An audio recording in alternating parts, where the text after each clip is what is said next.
وجه آخر.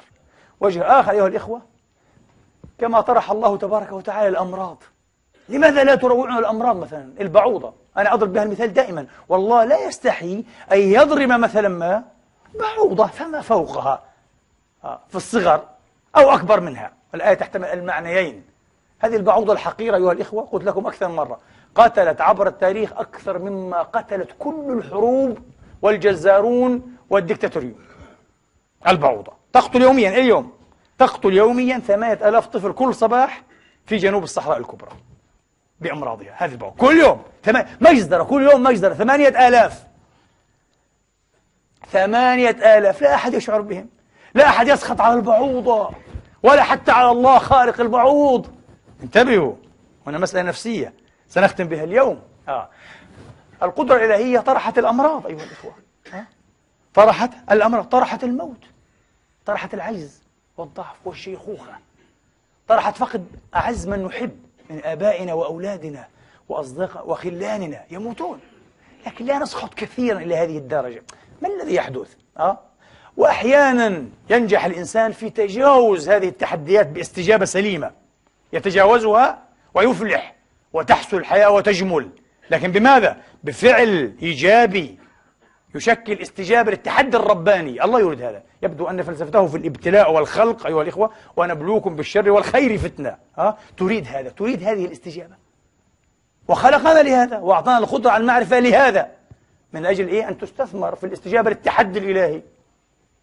يقول مؤرخو الأمراض ومؤرخو الأسر المالكة إن الملكة آن، وهي آخر ملوك أسرة ستيوارت في بريطانيا العظمى أيها الإخوة، قد حملت في آخر 17 سنة من القرن 17 18 مرة، يعني معدل مرة كل سنة على الأقل. لكن كانت توجد لذلك أصبحنا 18 مرة، ولم تنجح في أن يولد لها مولود حي إلا في 5 مرات من 18 مرة. وللأسف لم ينجح واحد من هؤلاء المواليد ال5 الذين يعني نجوا حين ولدوا أحياء. لم ينجح واحد في أن يتجاوز سن الطفولة، ماتوا جميعا قبل أن يراهقوا البلوغ.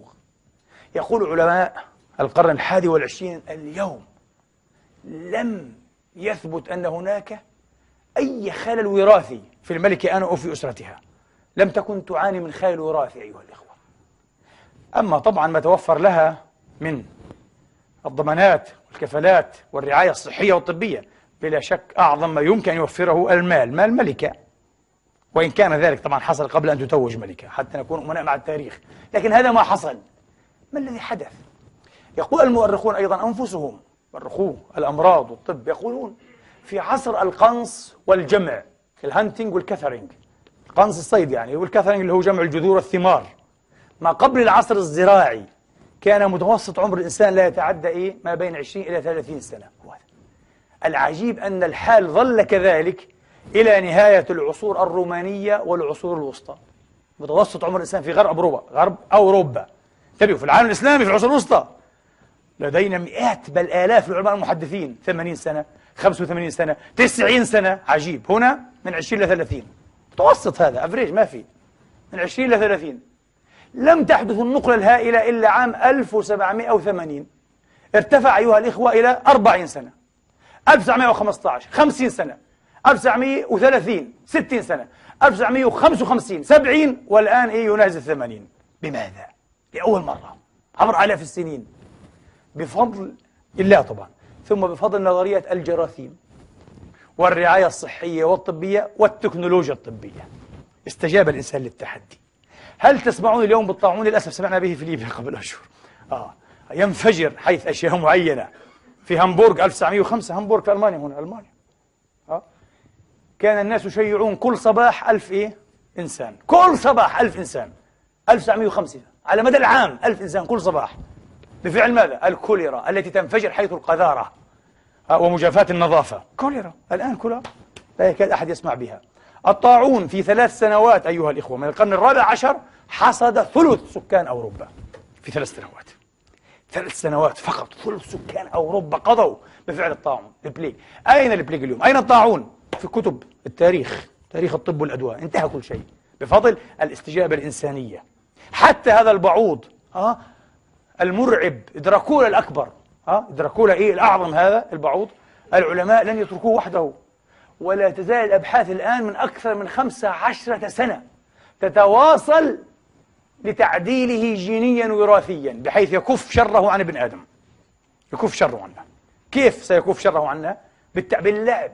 اللعب بالبرنامج مانوبولينج، الوراثي للبعوضة. البعوضة طبعا تشتهي رائحة الإنسان، تعرفه بالريح عن بعد 60 كيلومتر، انتبه صعب جدا، عن بعد 60 كيلومتر تشم الرائحة تأتيك مباشرة. أنثى البعوض طبعا، الذي يلدغ هو أنثى البعوض. سيلعبون بها لكي تفضل روائح أخرى، يفتحوا لها متحف روائح ثانية ستترك الإنسان. سننجو، أنا متأكد سينجحون كما نجحوا في القضاء على الكوليرا وعلى البليغ وعلى أدواء كثيرة جدا جدا، والزهري وغيره والسفلس وأشياء كثيرة. نجحوا هنا. تحدي واستجابة، تحدي واستجابة. هذه هي القضية. أيا صوفيا أيها الإخوة، ذكرنا بام وذكرنا تركيا. أيا صوفيا، كم زلزالا ضرب إسطنبول؟ دائما أيا صوفيا تقف شامخة لا يسقط منها حجر، لكن طبعا لأنها مسجد، هذا مسجد الفاتح، محمد الفاتح هو الذي لا، محمد الفاتح وضع يده عليه. وأنا لم أستحسن هذا، وعلماء كثيرون عندهم تسامح لم يستحسنوا هذا. عمر الخطاب لو كان حيا لن يستحسن هذا. عمر رفض أن يصلي في القيامة حتى لا يغلب عليه أهلها. لما تضع يدك على كنيسة الآخرين؟ هذه كنيسة تبقى لهم. لم يبنيها مهندس مسلم، بناها مهندسان مسيحيان عبقريان بكلفة مليار جنيه استرليني، مليار ذهبية، 1000 مليون ذهبية، كلفتهم الكثير. في القرن السادس الميلادي تقريبا 537 فرغ من بناء أيا صوفيا. المهندسان العبقريان أيها الإخوة استهديا بمعرفة القانون والسنن، وعلم أن البناء يصمد لا بثقله وعظم حجمه وأحجاره، إنما بخفة أحجاره وبالهندسة البارعة. فعل هذا عكس ما يفعل كل المهندسين في العالم، تحسبا لماذا؟ للزلازل والكوارث. نعم، تحسبا للزلازل. فبني أيها الإخوة بهندسة بارعة من عدد أقل من الحجارة وخفيفة نوعا ما نسبيا. صمد.